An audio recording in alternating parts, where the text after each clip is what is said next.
McDonald's apple pie.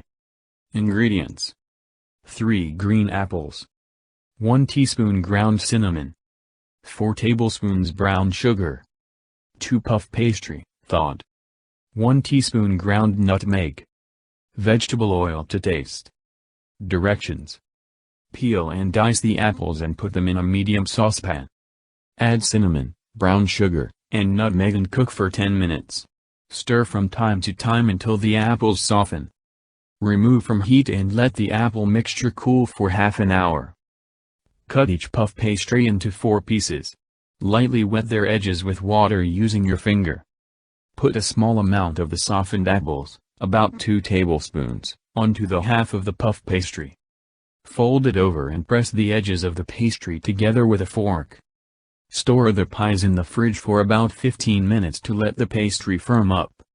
Heat some vegetable oil in a wok and cook a few pies at a time for about 3 minutes, or until the pastry is cooked through and golden brown. Place the cooked pies on a plate lined with paper towels so that they can drain the excess oil. Serve them and enjoy while warm.